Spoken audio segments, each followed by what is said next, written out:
just humans, humans fucking humans.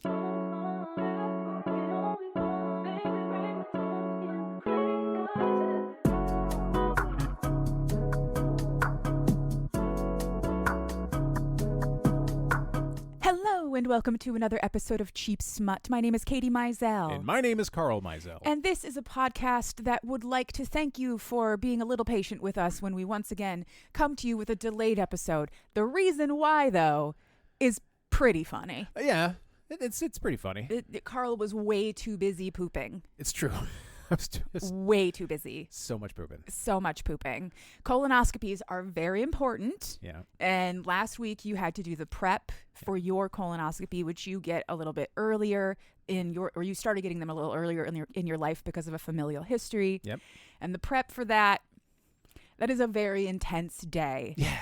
None of the eating, all of the shitting. Yeah. Right? It's not great. It sounds super intense. And then you have to go in the next day and they knock you out and they put a camera up your bum and take pictures to make sure you don't have cancer. But that's crazy when you say it like that. That's nuts. Yeah. When I told our children that I was going to sleep for a little while so they could put a camera in our butt or camera in my butt, they were like, no. Why would anybody do that? Yeah. And then when we were done, you showed them pictures of your colon. I did. Yep. We have some pictures of your colon. I did. It feels like you shouldn't.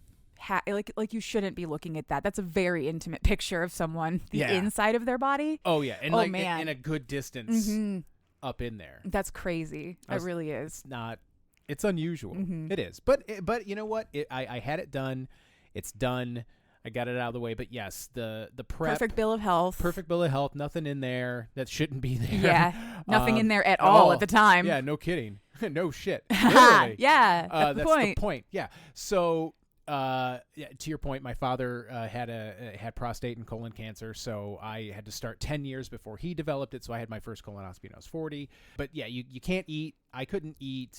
It was on a Thursday, and so the last thing I ate was like on a Tuesday night, and so I couldn't eat all day Wednesday. Yeah, and then up until Thursday, up until the appointment, which was 11 in the morning. So I couldn't eat until it was almost 36 hours of not eating. Yeah. And yeah, so I was not in the mood to talk. I was not in the mood to do anything. Yeah. And then after that, I wanted to go home and be comfortable. Yeah. So what we're saying is this is going to be, for the patrons, this is going to be one of the freshest episodes because literally as soon as we're done, as soon as I hit stop, I'm going to take this SD card, put it in my computer, and edit the episode. Rush it to the computer. And rushed it because normally this is supposed to drop at midnight Eastern on Sunday, between Sunday into Monday, but it is Monday. So we're getting it done. Yeah, we're getting it done. We're just getting it the done. next time we can make it work in our schedule.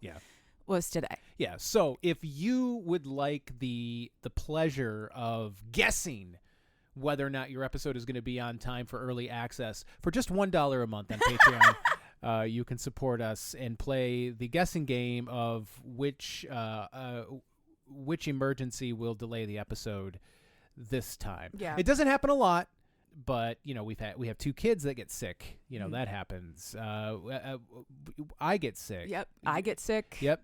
Our brains just stop. Yep. I have mental illness. When I say I get sick, I mean my brain is unwell. Yeah. Most of the time. I've got work travel. I've got a busy work travel summer this year. Yep. So yeah. I'll be going to New York in September for some baseball stuff, and there's a lot going on. There is. But that's not what we're here for. We're here to talk about weird dicks. Yes. Usually. Yeah, most of the time. Usually. Just once, it would be fun for you to just do a straight it's just humans. Humans fucking humans. Humans doing human things. But one of the humans still has a weird dick. Like a 90-degree bend. Yeah, there's just something up. Two holes. You never know. Piercing mishap. No. Just two holes. Just two holes. And you don't know what's coming out of where. Oh Lord. That's not the kind of roulette I want to play. No, thank you. I decline. Yeah. I decline. I specifically checked the box on the application. It says decline. But seriously, what do we have on the agenda for this week? So for this week, I read Shoulda Swiped Left by K.L. Hears. I pulled this book several weeks ago when I started building content for this season, and then because of the trope, it's a retelling, and I like it. I like this myth. And then I got very excited because K.L. Hears is also an author who was to attend MonsterAutica-Con. Oh, now is this your favorite myth? So you must be the myth that the Earth is round. Oh no! Okay, we already covered that one. Remember, oh, Earth. The Earth is not round; it's shaped like a dick. It's shaped like a dick. That's right. Yeah. See, I wasn't low key making fun of flat earthers, even though I never miss an opportunity to make fun of flat earthers. But yeah, go check out, I believe, God, is that episode 43? I don't know. Anyway, Earthed by Holly Wilde. Earthed by Holly Wilde. Probably my all-time favorite Cheap Smut episode. Earth's a dick. So I was really excited to have picked a book that just so happened to be a MonsterAutica author. Oh. I read it, I did my notes, and when I went to their website, the first announcement I saw was from the day before that they are no longer able to attend MonsterAutica. Shit.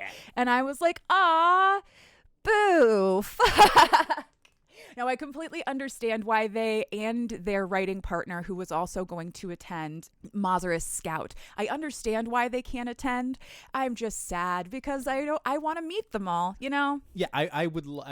If I were the one, if the roles were reversed and I was the one who was doing all of the reading, I would definitely be more invested. I'm excited to meet a lot of the authors that we cover, but I don't feel as connected because I'm not the one reading the books and getting to know the characters. Right. I'm getting them secondhand. So yeah, I can understand how that would be a bummer. But conversely, just like we talked about a few minutes ago, it could have been a lot longer. I don't know how long we've been here. Time is irrelevant. Life gets crazy. Yeah. So shit happens. Yeah. You can't make it. And this is we're just talking about recording a podcast a couple days late, not getting to Baltimore. Yeah, not traveling from another state. Yeah. With all of your stuff. Yeah, we don't have to bring shit. Yeah. We just got to bring our big bodies. Yeah, our big bodies, some clothes, and a bunch of bracelets to trade. And stickers. And stickers. But you remember, like last year we went to Sinful and we just saw people wheeling in carts full of mountains of books that they had to transport. Oh, God. Yeah. Like, do you need help? No? Thank God. That's a lot of shit. That looks heavy. Although I do always volunteer Carl to lift heavy things in settings like that because you love lifting heavy things. So yeah, see that right there? It's like enrichment for you. It is like enrichment for me, but that's how you know it's not me. Like if you're wheeling a bunch of heavy shit and you see what you think is me and I don't help you pick it up, it's not me. It's a replicant. It's a replicant that I've been body snatched. Please don't snatch Carl's body. It's my favorite one. Don't take it. It's pretty nice. It's real nice. Anyway, okay, let's talk about this book. So let's talk about this author. K.L. Hears, aka Kat, writes queer erotic romance, sometimes with monsters. So I first became aware of them last year when I was looking for holiday content, and I found their book You'll Octopi My Heart. YULE. Yeah, no. Octopi My Heart, which they wrote with their writing partner Mazarus Scout. And obviously I really thought about reading that one for Christmas because it was Gay Tentacle Christmas. Come on now. But it ultimately just didn't end up in the rotation. And you wanted to give for Christmas, you wanted to give me the gift of the worst case of the heebie-jeebies of all time. Yeah. I think I did have the thought like, oh, come on, don't do tentacles to him. It's Christmas. Merry Squickmas. So from there, I traced through everything else they ever wrote, which I do with every author. And I also found their Sucker for Love mysteries, which look really cool because they look like they're fantasy romance Lovecraft mysteries. So they're like Lovecraftian vibes and tentacle monsters solving Sherlock Holmes mysteries. And madness. And there's madness. Like, that sounds dope, right? Yeah. And there's like 9 books in that series or something. Sign me right the fuck up. So anyway, I ended up finding this book, and this is the one that I wanted to read because it is a Hades and Persephone retelling. And I do love me a Hades and Persephone story. Yeah. A fun fact, you don't know this. This is actually what Katie does. Every time she picks a book every week, she basically does one of those Pepe Silva, Charlie Day, and It's Always Sunny red thread or red yarn cork boards. Yep. It doesn't always pertain to the author or their works. I just like to build them. Yeah, it's enrichment. Yeah, it's her vision board, but insane. But visions, like quotation mark. Oh, vision. Y'all don't want to know what I see in the visions. You really don't. No, there are times where the kids are concerned, and I'm just like, come away from there. Mommy's communing with the voices right now. Yeah. Where's mommy? Staring into the void. I talked to some really cool people in there. Yeah. Okay. The other day, I talked to a dragon. See? She was neat. Yeah. Anyway, so this book is Shoulda Swiped Left, a standalone novella. It's available for $2.99 or through Kindle Unlimited $5.99 for a print-on-demand paperback.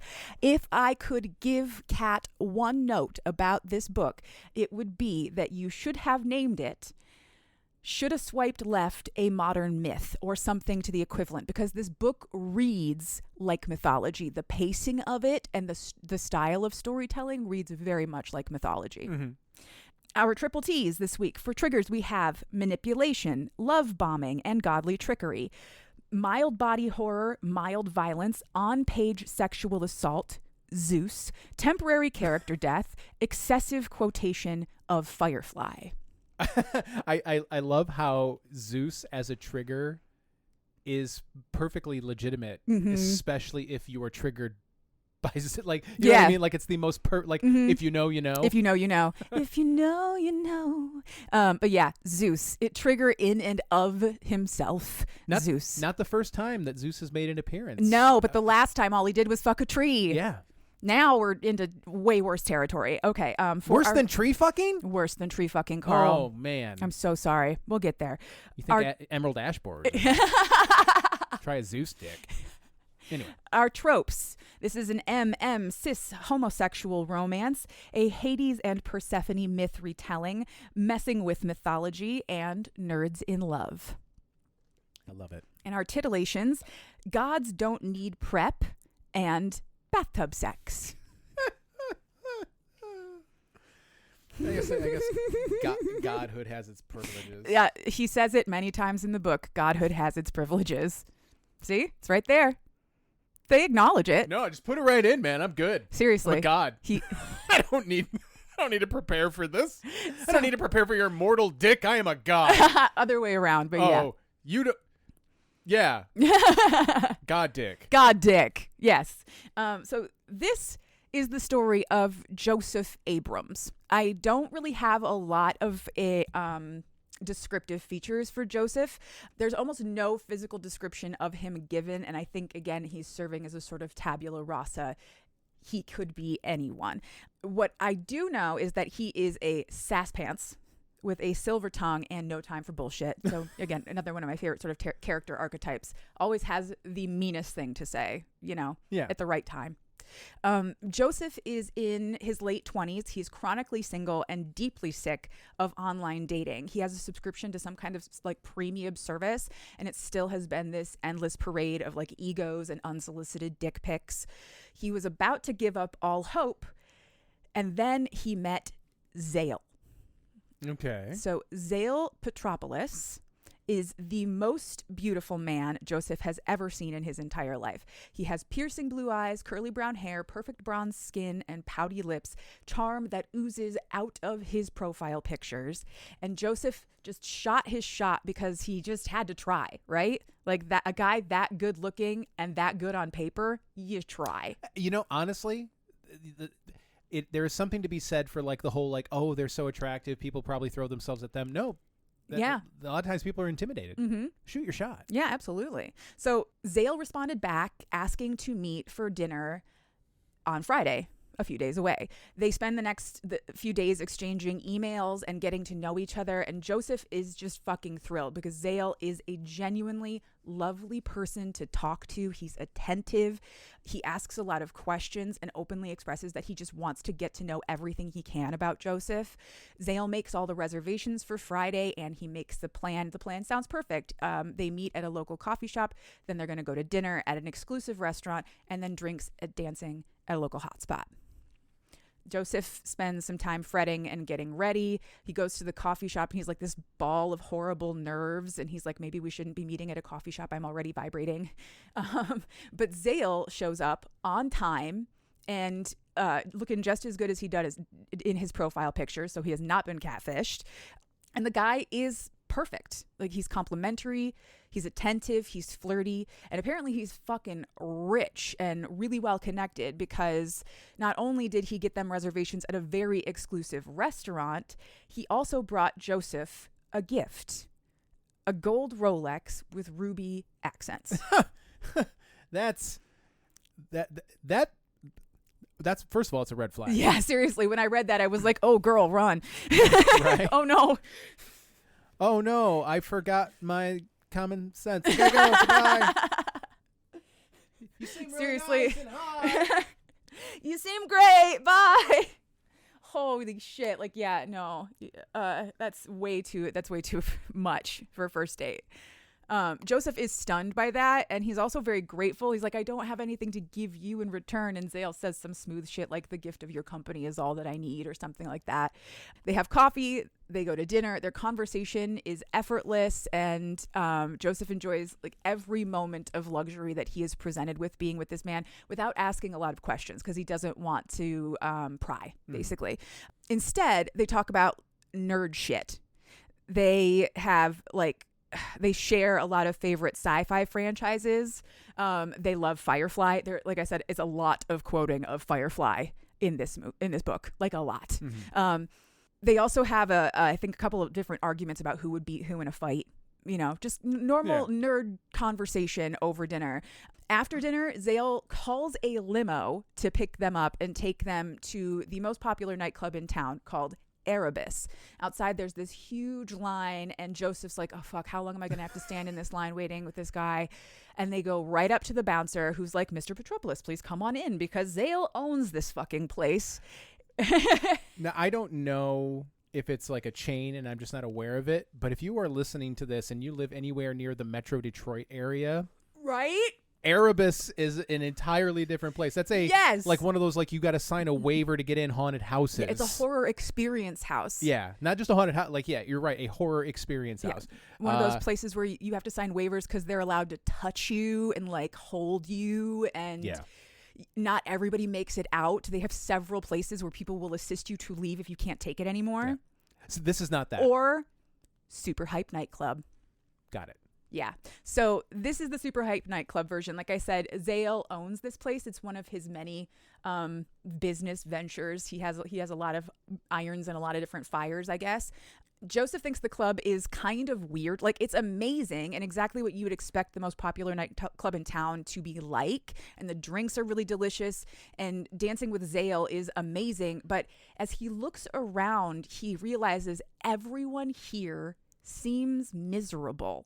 Like, the dancers are definitely dancing and the bartenders are slinging drinks, but nobody seems happy to be doing it. Okay, so it could be the haunted house. Yeah, maybe it could. He's getting weird vibes, but by this point, he's like on his third pomegranate martini or something and his 10th dance with Zale, and it doesn't really matter anymore. Zale asks him if he wants to go somewhere more private. Yes, absolutely. So they go upstairs to like this private penthouse kind of suite above situation that is so lush and well appointed that Joseph can't help but ask Zale, like, are you a drug dealer? What is this? Like, what?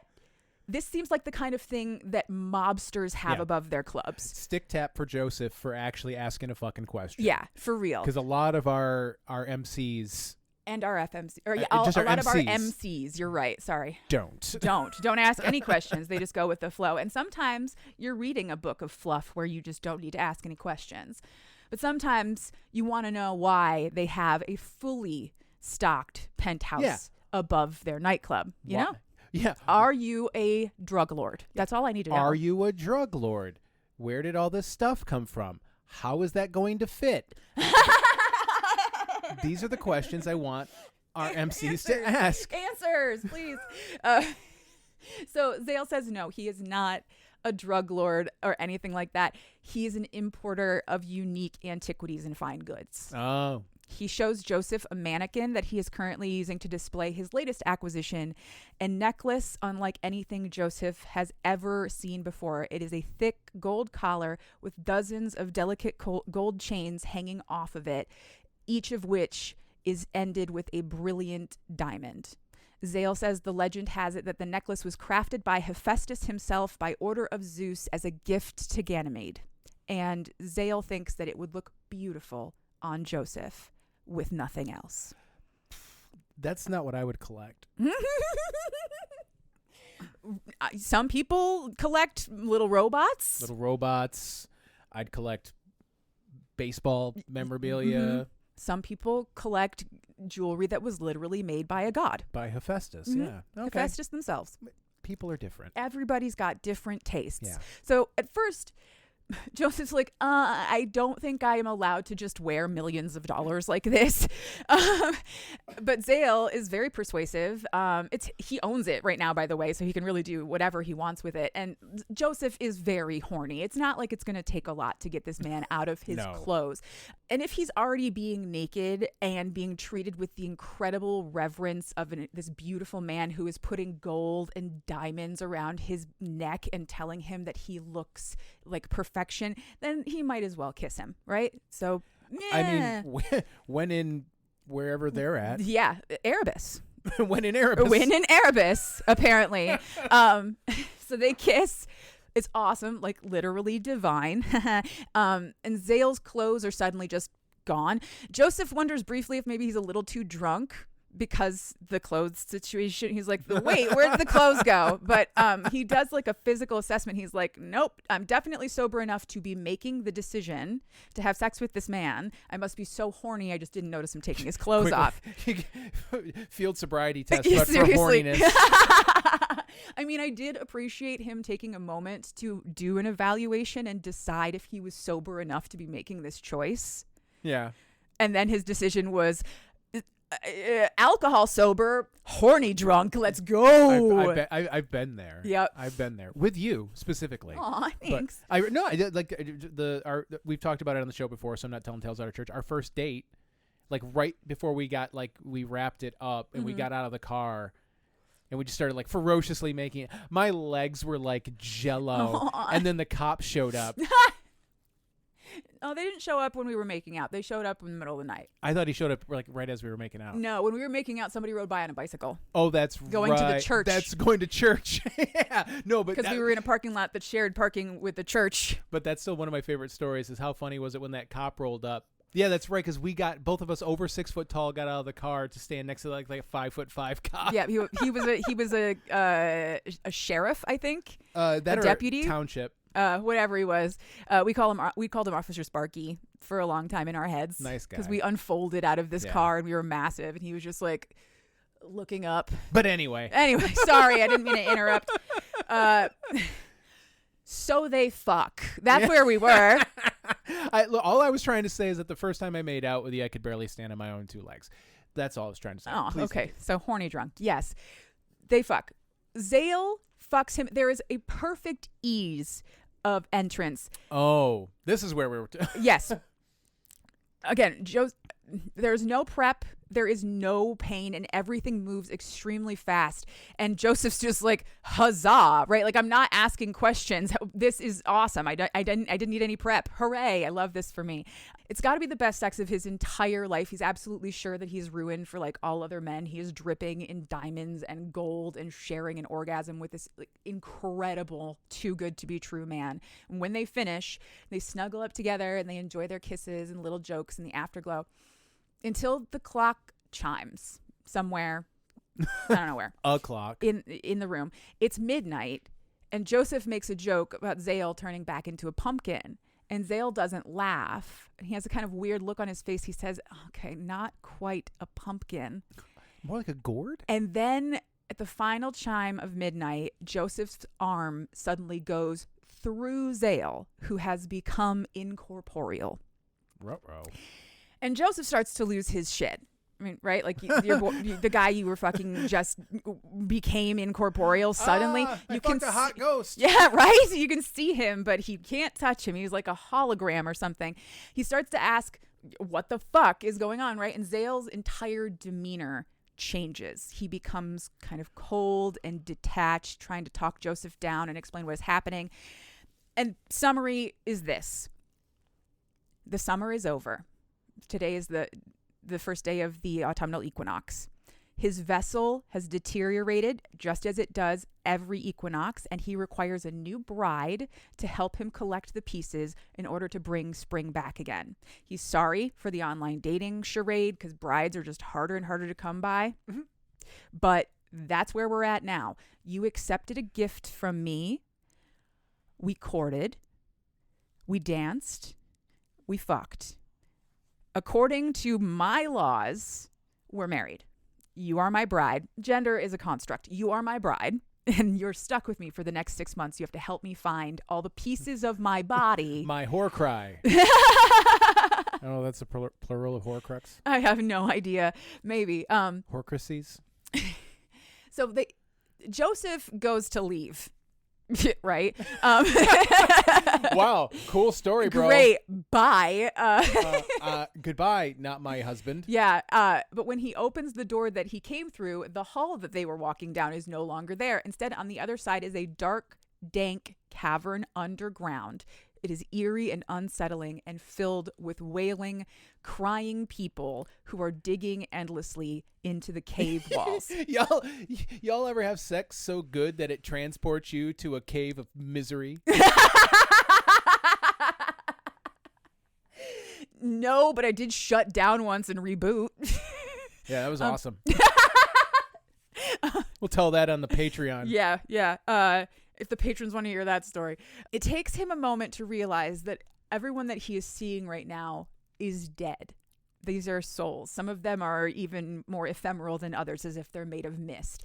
He closes the door. He turns back to Zale. What the fuck? Control F for your sanity. Yeah. Zale explains he is not Zale Petropoulos. Not really. He is Pluto. He is Osiris. He is Hell. He is Hades, god of the dead. And Joseph is his new bride for the season. Again, gender is a construct. Get over it. Call yourself a prince-consort if you care. Whatever. Joseph is going to live in the underworld with him for the next 6 months, enjoying all of the luxuries afforded to someone of his position. During those 6 months, Joseph will seek out all the pieces of Zale's disincorporated vessel and return them to Zale so that spring can arrive again. So this is sort of a combination of the old and the new myth. I love the way that KL has done this, the way that they have sort of combined gods together to indicate that humans have taken what they need out of these gods, but they're all the same god, right? Yeah. So now that he kind of understands what's happening, Joseph is pissed. Yeah. And he doesn't give a shit about the promised very speedy divorce and the wealth that he will leave this place with. He has no power to change his situation. He is stuck and he can't do anything. He has no choices and he's mad about it. And the worst thing of it all is that Zale tricked him. Not the whole like, I'm a god and I didn't tell you, or even the marriage thing. Zale pretended to be a person that Joseph thought he could have a future with. Well, he's not wrong. Yeah. He was very sure that he had found someone special, someone he could have a life with, but Zale is now telling him that none of that was true, and whatever Joseph felt that they had, it wasn't real. Zale has become this cold, calculating, Hades-like shell. Yeah. Zale leaves Joseph in this room, which is where he's going to live for now, apologizing. Again, not that it really matters, but he does say that he's sorry for all of this. Boo-hoo. Yeah. The next morning, there's breakfast and new clothes waiting for Joseph when he wakes up. He refuses to eat the breakfast, and he would like to refuse the clothes, but they're the only clothes left in the room, and he would never give Zale the satisfaction of walking around naked in front of him. Suddenly, Zale is in the room with him, and it's out of nowhere. He'll be doing this a lot from now on. Gods have the ability to just blink wherever they want to be at any given time. And I hate that about you. So he transports them. Zale, not you. You can't do that. He has a lot of different powers, but the ones that we use regularly are he transports them places instantly. He can make things out of nothing. He can remove clothes with a thought. God shit, right? So every time he just transports Joseph, he vomits. Thankfully, no, there is none of that. It's like just appearing in another place with no consequence. I've always liked that trope of like that sudden, like people who are not used to being transported suddenly vomiting. Yeah. If I were ever the transportee, I would just vomit, and then eventually whoever keeps transporting me would just be like, seriously, you should be used to it by now. I'm like, oh, I am. I'm just doing this to spite you now. That's why you always get it on my shoes. You, who hates to vomit, would make yourself vomit regularly if it meant being petty. Yeah. Because that's very Carl. As much as I hate vomiting, I love being petty. Yeah, you do. So, first things first today. Zale's going to take him on a tour of hell. Well, the Underworld. Yeah. So welcome to the Underworld. It's hell and heaven and everything else. It's where all souls go when they pass. Zale leads them through the halls to a cavern of like floating lights that are really pretty. There's a Costco. It's really weird. They're everywhere, man. There are these beautiful floating lights in the air. Zale explains that each of these is a little heaven, a final resting place for a single soul that has passed. Zale takes Joseph into one of those, and they are transported into a field of wildflowers outside of a giant pink castle that is being guarded by fluffy stuffed unicorns, and they meet Princess Sally, the little girl whose soul lives here.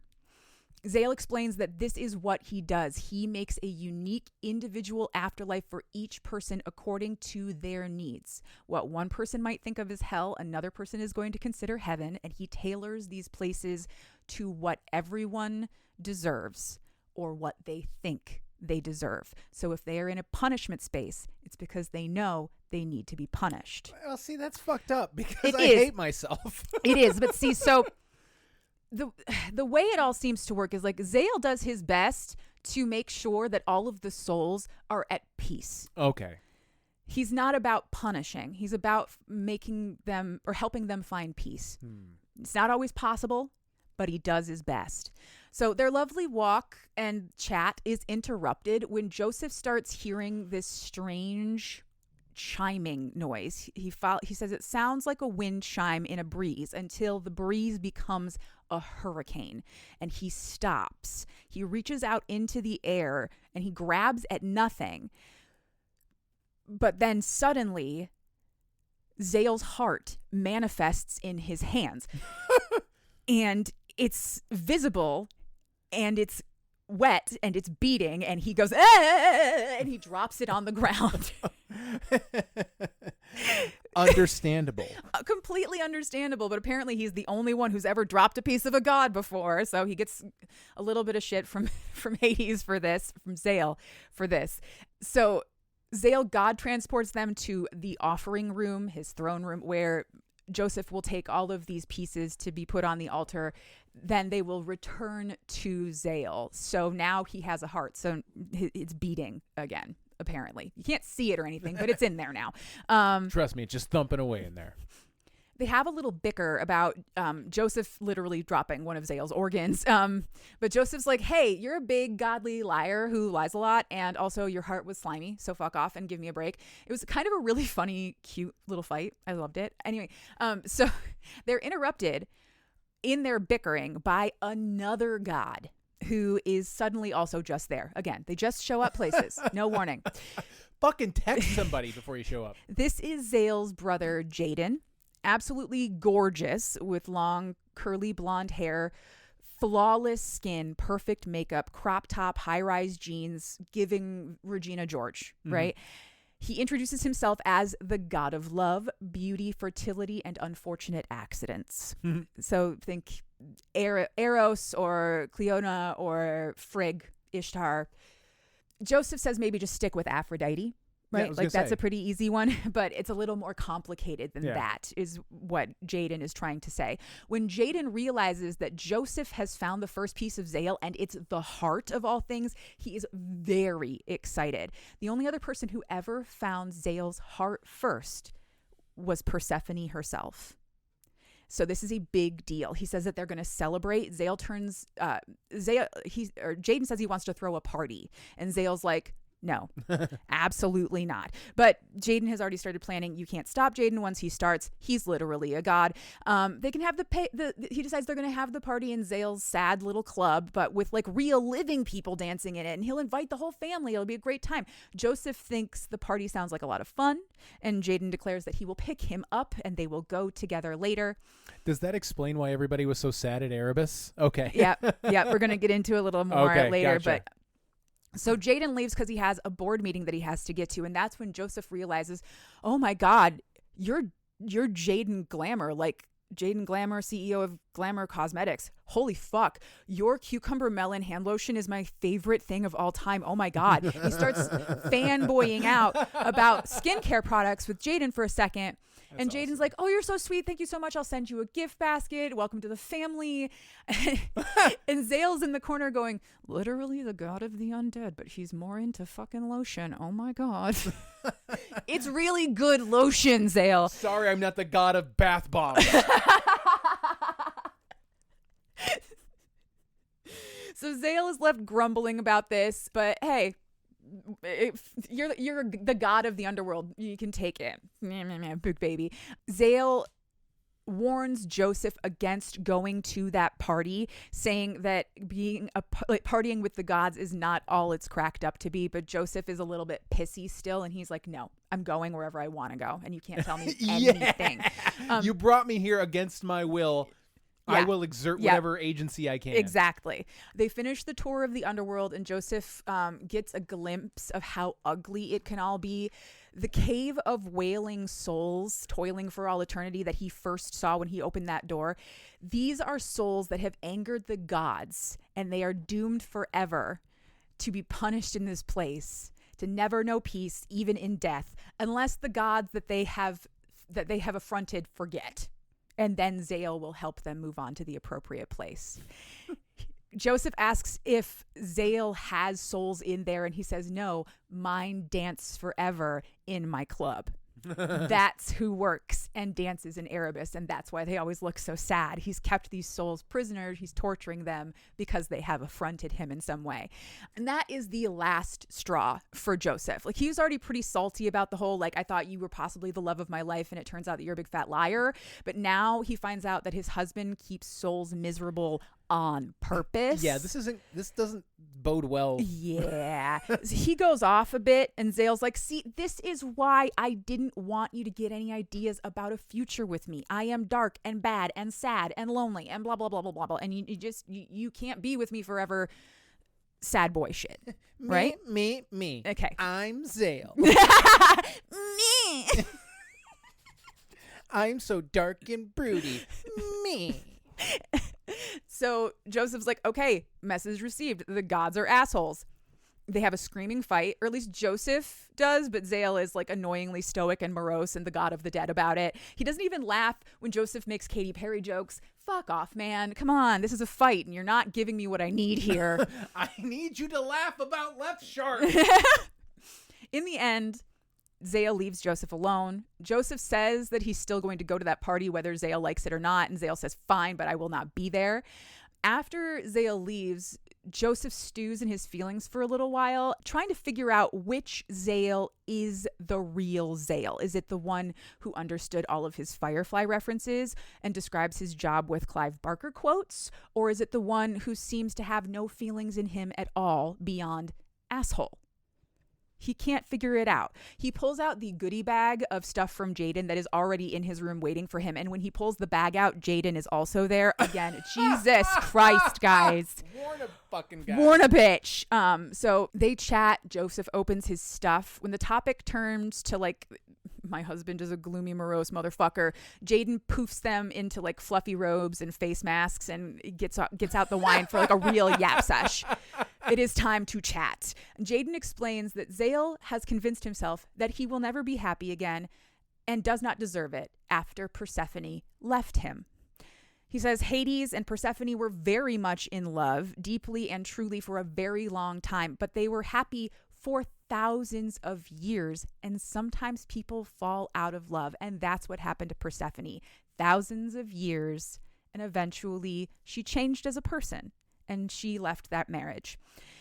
Zale has not moved on from that. Zale can't even see what's right in front of him, which is Joseph, a chance for a new love. He is too blinded by his own sad past. Joseph asks what's so important about having gotten to Zale's heart first and foremost. And why does Jaden want to celebrate that so much? And Jaden says because brides always find the thing about his brother that they want the most. They always find the dick first. Sometimes they find the dick first. Sometimes they find the hands first because they represent the wealth that he can provide them. Sometimes they find the arms first because they represent the strength that he has. Sometimes they find the dick first because the dick game is wild. You found the heart first because you care about him, what's inside of him, not what he can give to you, just him. And that is important. Then they find his knee, and we don't know what that means. Jaden then says, you know what, leave it to me. I am a love god after all. I will take care of this. They spend the afternoon trying on boutique clothes that Joseph couldn't afford if he sold some of the more important organs. And they get perfectly dolled up in incredible makeup, including godly jewelry again, because Jaden just happens to have a necklace that would perfectly match that shirt. Of course. And they go to this party. The club is full of vibrant, lively dancers this time, like actual lively people. Happy, human, all alive? The sad souls are still there dancing in the crowd too, but now there are gods. It doesn't take Joseph long to realize that all of these party goers are his new in-laws. Jaden leads him through the crowd, and he introduces him to gods and demigods who shake hands, hug, demand that they do a shot together. I love the way that, again, Kat has molded different gods together in their misrepresented human understanding and made them into a single entity. I really like that. So some of the introductions we get: Montu Ares is the god of war. Every god of war. He is also a professional football coach. Yeah, that tracks. Loki Hermes is a trickster, messenger, chaos god. Every chaos god. He now goes by Taylor, and he's in a relationship with Jaden. He's also an online troll. He probably is. The goddess of the moon would prefer to just be called Lauren. She's an aerospace engineer, and we already met Poseidon earlier, but now she goes by Paula. They do shots. They enjoy the night for a while, and while Jaden fills him in on the bloodlines thing, how do you prevent godly incest? Every once in a while, somebody ascends to godhood and we get a new branch on the tree. That's how we get lucky sometimes. Then Zeus shows up. He goes by Lance now, but he is just the same. So think Johnny Bravo, but sleazier somehow. Won't take no for an answer, treats Joseph like an object, gets in his space no matter how many times he is told no or how hard he is pushed away by both Joseph and Jaden. I mean, Zeus is the worst, right? Yeah. He's the worst. And he is turned up to 11 on the sexual predator scale in KL's story. I was going to say, I try to give him a pass for giving birth to one of his children from the side of his own fucking head. Yeah. But that doesn't mean you get to be a dick. A dick. No, absolutely not. He is the biggest. He's the biggest dick. So eventually Jaden and Zeus get into a fight, a god fight, full on powers flying everywhere. This is all part of the fun for the rest of the gods. They're like, hey, somebody started fighting. Yay. They're either getting in on the action or just continuing to party around it, ducking when they need to. It's too much for Joseph, though, who goes to sit down at the bar. When he gets to the bar, a drink is slid in front of him by a goddess. This is Persephone, but now she prefers to be called Penelope. Penelope is here to just ask a few questions and give her final judgment on the man who found Zale's heart first. She decides, after a short but pretty intense interrogated conversation, she likes him. he is legit, and she asks if he wants to stay with Zale. Forgetting the whole, like, he's going to divorce you in the spring thing. Do you want to stay here with him? And Joseph can't really answer that question. Like, he has a life outside of this place. Obviously, by now, he has lost his job and probably also his apartment, but he has a family. He can't just stay here forever and never go home again. His feelings are so confused. He truly believed that he had a connection with Zale. He can't let that go. But now he's also drunk and he's not thinking straight. And before he can come to any sort of conclusion, the bar fight goes overboard. Parts of the bar start catching on fire. Chaos erupts. Everyone scatters except for the doomed souls who are trapped and continue to dance on the dance floor. This is one of our D&D games? Jesus Christ. It was a really morbid image, actually, Kat. Like, the bar is burning around them and they just have to keep dancing. I love... So... I'm going to put a bonus link in there to Satan Said Dance by Clap Your Hands Say Yeah. 'Cause that's a really, really good song, too. Yeah. And it would be playing in their heads forever. Satan Said Dance. Our son requested that one time. He wanted to hear it in the car, and I could have not been happier. That was pretty cool. So Penelope pulls Joseph behind the bar before anything can explode in his face. A couple of bottles shatter above him and he gets covered in grenadine, which is just so sticky. And then a voice is booming in the space with power unlike anything that he can comprehend. And Zale is stalking through the front door of the club. He's dousing fires and repairing all of the damage as he goes. Everywhere his eyes hit is fixed until the club is repaired and he's standing in front of Joseph asking if he is okay.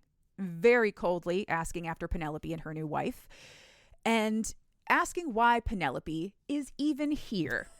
You weren't invited. Yeah. So this devolves into like the full-on screaming match between these two, and because the club is fixed and the music is back and Joseph just can't fucking take this anymore, he goes to leave. Once again, having to swerve Lance because he's a creep. But before he can actually get out, he starts to hear the chimes again, and he has to follow them right back into the club, out to the middle of the dance floor, where he reaches up into the air and wraps his hands around Zale's hands, and they manifest in his, and they move a little. And again, he's like, and he throws them on the ground. It's so gross. Yeah. Which sort of ruins the grandeur of this whole moment and embarrasses Zale in front of all of his godly family. But he heaves this heavy sigh and transports them to the altar room. And now he's got his hands back. Hooray. That means that they are capable of interacting with the world again. And jerking off. Yes. So he... It's really it's really weird. So Joseph can interact with the parts that he has found, but not the parts he has not found yet. So it's like the world's most insane scavenger hunt. He has to find his boyfriend. Yeah. Pieces of his boyfriend. So for now, all he can do is touch his hands. It's so funny. Normally that's what happens after, like... But that's After a different... That's a dark fantasy. Yeah, that's Bryn Weaver territory, I think. Cutting them up into pieces, that's Bryn Weaver territory. So now Zale has his hands back. He holds Joseph's face and they share this moment of vulnerability. Joseph asks for the truth. Did Zale really mean it when he said that there was nothing between them? He knows Zale is scared. He knows because he is scared, but he's willing to try because he thinks that being with Zale is the right thing for him because what they had was real and he knows it, but only if Zale is willing to admit it too. And while Zale never verbally admits it, the sentiment is there. He agrees. He knows there is something between them as well, and he's sorry for pushing him away. Next stop is the most elaborate bathroom that Joseph has ever been in his entire life. So stalls have floor to ceiling doors. I mean, I'm just thinking of like the old Roman baths and the old Greek baths, like these massive tiled spaces where a lot of people could bathe together. So they climb into a bath that is more like a pool, and they talk about their feelings, and Zale admits that he has a lot to make up for, starting with a godly hand job. So he gets a hand job in the pool, and then after that, once they're finished, again, everything Zale does sexually is better than anything Joseph could experience with a human because Zale is a god. Unfair. Totally unfair. After they finish, they get themselves dried off and into comfy clothes, and they have Chinese food, and they watch Firefly, and they quote it together, and they sing the theme song together, and it's so fucking cute. I want to throw up, right? Take my land, take me where I cannot stand. The next few days go a lot better now that they have had their honesty conversation. They find Zale's hips, his shoulders, and his thighs next before they finally stumble across his dick. Joseph takes it about as seriously as you can when you're carrying around Hades' disembodied dick. It was a really funny scene. I found it in the cupboard. It was so weird. It was So behind random. the coffee cups. So Zale gets him to stop god dick goofing, basically. By reminding him that there are other things that they could be doing with that god dick right now. And they fuck about it. So Zale blinks them to a beautiful underground waterfall with a hot spring pool underneath where he seduces Joseph. Not that that was very hard, into the water. And they have their wicked way with each other. It's a little weird that Joseph can't touch all of the body parts. Like, he's still missing his head, his torso, his arms, and his feet. And his ass. And his ass. I think that was attached to the hips. I think that whole area was all, but the dick wasn't on there. You had to attach that later. My turn. Sorry, we haven't found my ass yet. Do you have to find them one cheek at a time? Yes. Oh no. And the hole. It's a and hole. The hole. It's a complicated. He's a god. It's like a tiny little M&M. It's like a gunpla. Is this a high grade? Is this a master grade? Perfect grade? Oh shit. Do you have to? There's so many parts in a perfect grade, you I guys. was gonna say, do you have to get out those little files to shave off the nubbins? Yeah, off the sides. Yep. Of the pieces. And the sticker, the tiny sticker. Are they water stickers? They're water slides? Oh, No. Yeah. No. Are you gonna start getting into airbrushing or fine line? Yeah. Yeah. Let me pan line your ass. Anyway. Building your godly boyfriend. Yep. Perfect grade. Once again, so gods don't need prep, and Zale fucks Joseph against the edge of this pool in godly fashion again. So I keep making this joke. I've already explained it once. It's just too good to be true. It's better than regular sex, and it's not like it's the way that KL has written it conveys that without being unbelievable. I was very impressed with Yeah, because I mean, on the one hand, it could just be like, oh, I'm a god, I don't even have to try, and it's better than anything you're gonna have. Mm-hmm. That's upsetting. Yeah. Like, at least try. Yeah. No, he was he's always deeply invested in it. That's what I want. He's deeply invested in it. It's just gonna be better than anything else because you're having sex with a god who is investing their intention, their godly intention, into pleasing you. Like, come on, man. As he gets close to coming, Joseph starts to hear the chimes again, and he's like, God damn it, not right now. But the chimes start getting louder even though he has not moved. It's starting to like approach him. And so he reaches out, he grabs onto whatever body part it is, but he can't really get a look at whatever it is. Usually they manifest in his hands and he has to walk them to the altar room. But instead, there's just this flash of light. And suddenly whatever body part he was holding is gone. And he hears a gasp from behind him. And he turns around, like literally pulls the dick out, turns around and is like, what's wrong? What just happened? And he can't really get an answer before Zale is kissing him because they found Zale's head. That's what body part it was.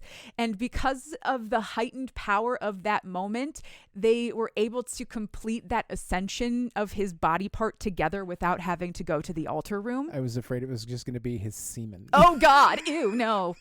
Getting closer. Ah! Puts his hand out. Oh no. That's what I legit thought you were. Yeah, you were cringing really hard, and I was concerned. Yeah. I was like, "Why are you cringing so hard?" That's why, because I thought he was going to grab a handful of cum. Full of god jizz. Hello, Cleveland. We are god jizz. 1, 2, 3, 4.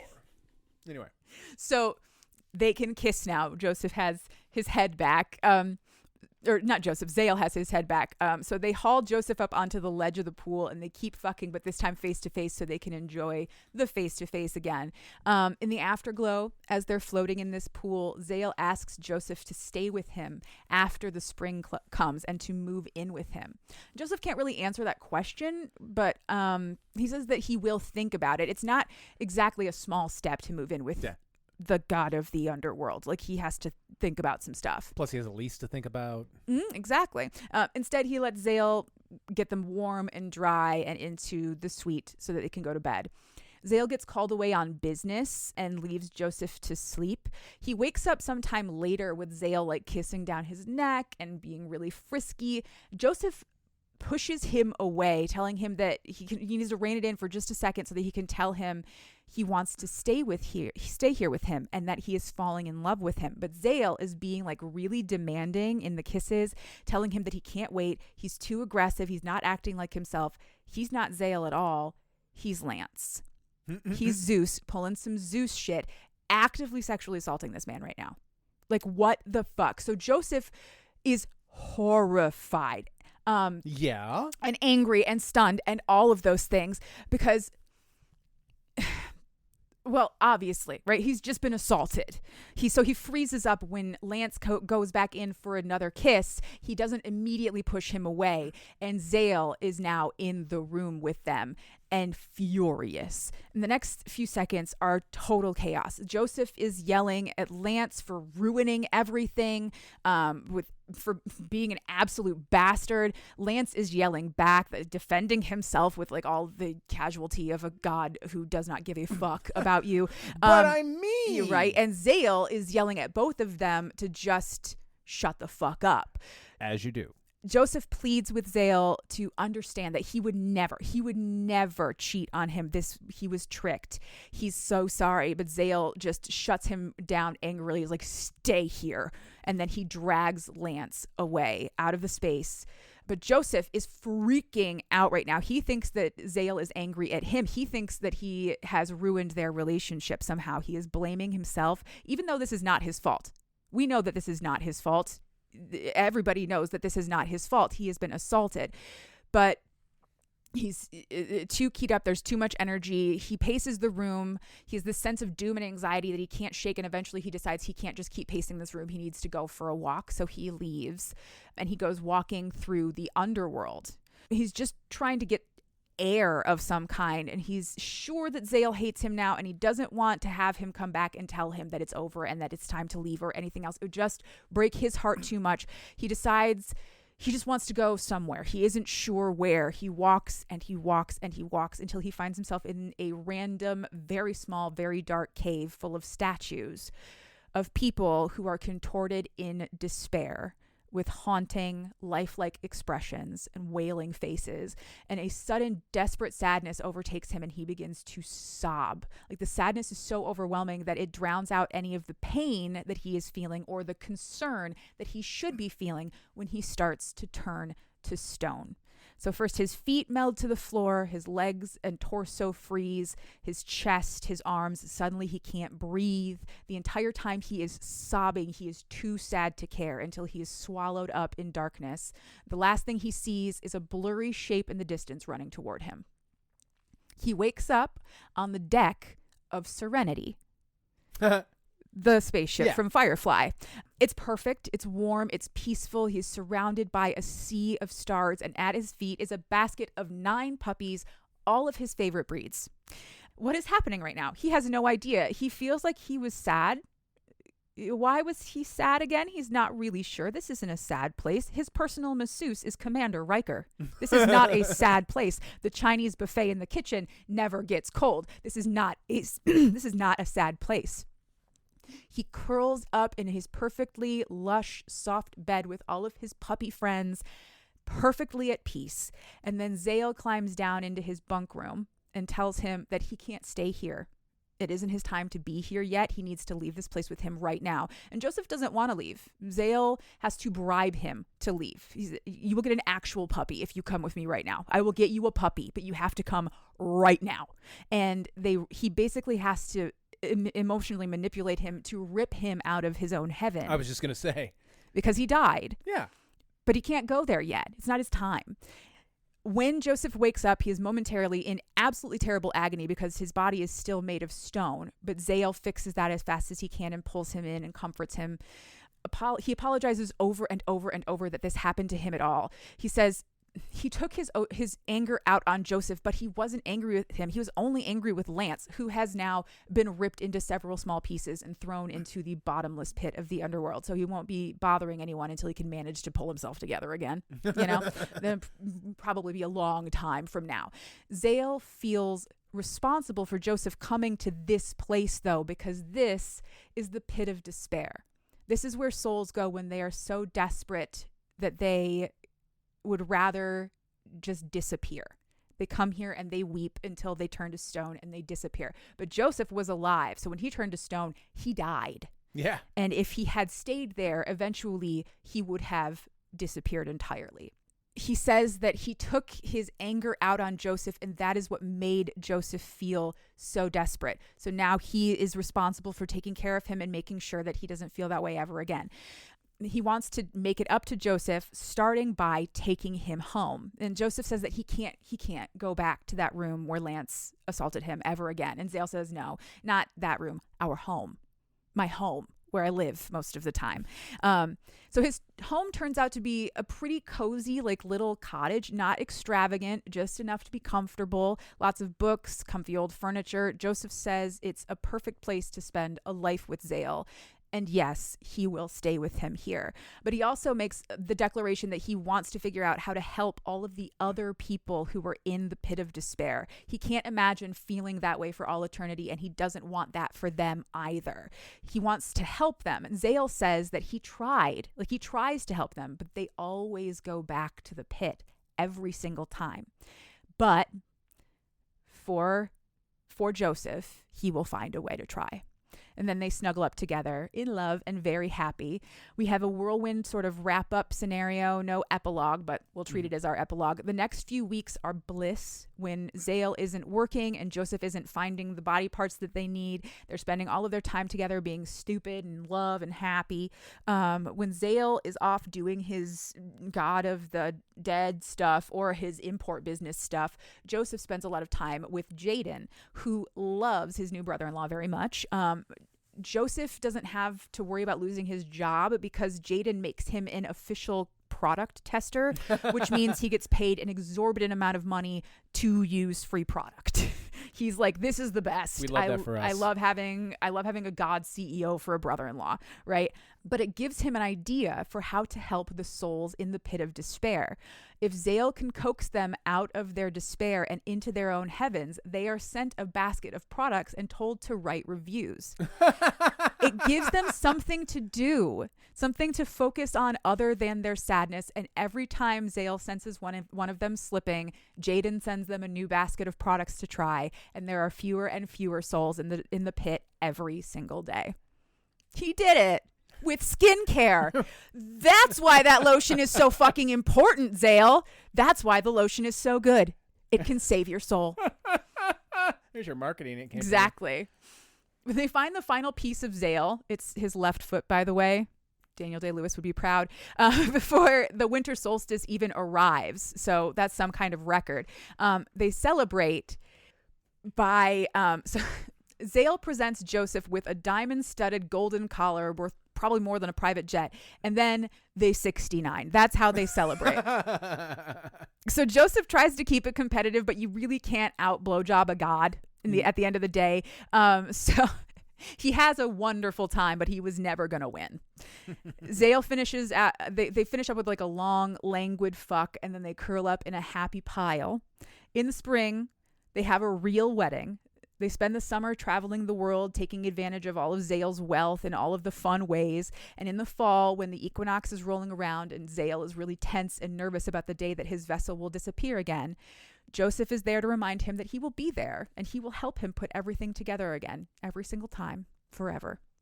The end. And that was Shoulda Swiped Left. Thank you so much. That was a ride. Right? You don't generally see, I told you they should have called it a modern myth.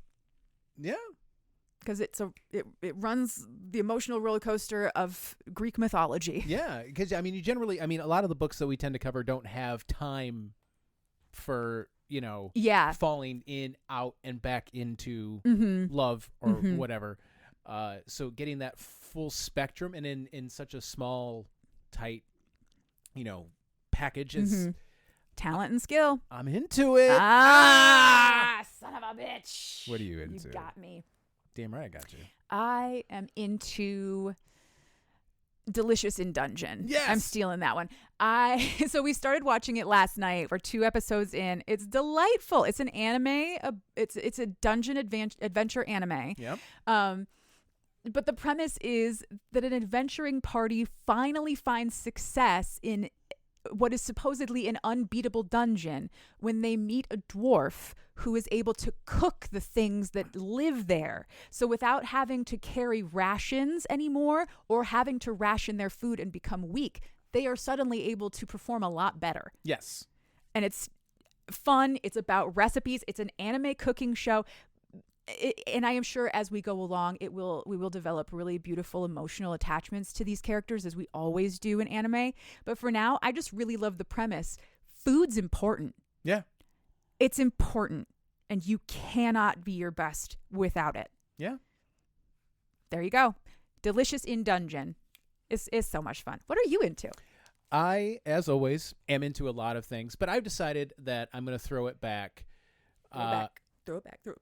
I can't remember how it came back into my life, but I've been rediscovering the music of Hot Chip. And so I think it was on a random title playlist. I think Ready for the Floor was on a playlist, but then I started going back and listening to Boy from School, One Life Stand, some of my favorites. One Life Stand is, off the top of my head, my favorite song of theirs. Yes. Not mine. So that is why what I'm into, and I'm going to put it in the show notes, is my one of my all-time favorite songs, but definitely my favorite Hot Chip song, and that is Over and Over. Over and Over is a really, really good song. I just like the sentiment of One Life Stand. Yeah, completely, 100%. It makes me think of you every time I hear it. But for all of my proclivities towards music that might be a little more punk or a little more edgy, I have the heart and soul of a dancer, which is why I think bands like Death from Above and LCD Sound System and The Rapture, like that dance punk vibe, it just gets me. Hot Chip is not that. Hot Chip is more just fun and dance, but it just when they go through that little like KIS, that whole breakdown, and then it kicks back in with that funky little guitar riff. It's a great drop. That song is it reveals a weird little quirk about me, which is that sometimes I develop kind of tics around media, and this one, whenever I hear that song, I have to spell all of that out in American Sign Language. Yeah. KISSINGSEXING CAS. Yeah, I'm not doing it now. POKEYOUME.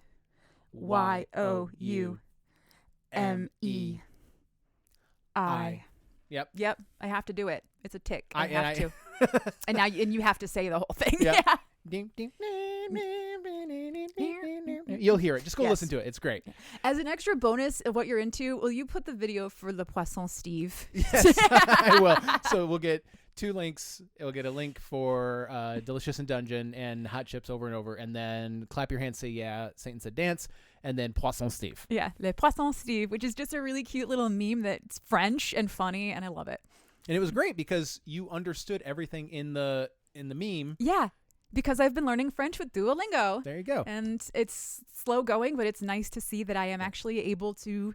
I understood all of the words. Yeah. Very simple words because it's a meme. I understood them all. Duolingo.com and use promo code WeirdDick.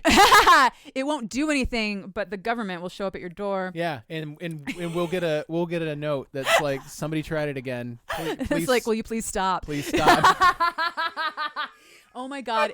If we ever get promo and we can use like WRDDCK, I fucking will. Weird Dick. Weird Dick. What do we have on the agenda for next week? Next week, I am reading Stiff by Thea Mason.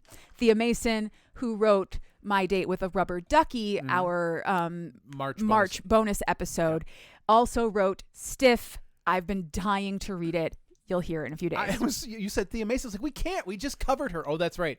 On the bonus episode. Yes, we did. Which is something you can go hear on Patreon, which we'll talk about in a second. I look forward to hearing about that book. But in the meantime, you can find us on social media. We are on Instagram, TikTok, Blue Sky, Threads. All of the links are in the link tree down in the show notes. If you would like to communicate with us via email, please do so, cheapsmutpod@gmail.com. Once this episode hits the main feed, the top link on our link tree will be a link to this book. It's not an affiliate link. We don't get any money for it. We're just trying to help the authors out. If you would like to support us financially, you can do so on Patreon. See, I told you I was coming back to it. Just like these fine folks have. Oh, sorry. For as little as $1 a month, like these fine folks have. Lindsay Rain, Eden Knox, Zach, Zoe Barrett, Emily Purley, Aaron Manak, Miss Chris, Raven, Natasha Bear, Desiree Rodriguez, Local Mind Flayer, Seattle number 42, Vincent Sultanfuss, Kitsune Inc., Cassie, Cassandra, Brian S., April D. Berry, Dana Goddard, Stephanie Hawkins, Gemma, Lady Squishy Buns, Tia Esk, Rob Gatika, Angela McNichols, Katie Hurd, Gwendolyn Harper, Seneca O., and Rebecca K. The music that you hear in this and every episode for now is called Nostalgia by Mackay Beats. You can find it along with thousands of other songs free of charge for you to use at the Free Music Archive, freemusicarchive.org. Listener, remember, if there's a book in you, write it. And if there's fucking in it, I'll read it. And then she'll come on this show and explain it to me for your entertainment. I'll talk to you later. Bye.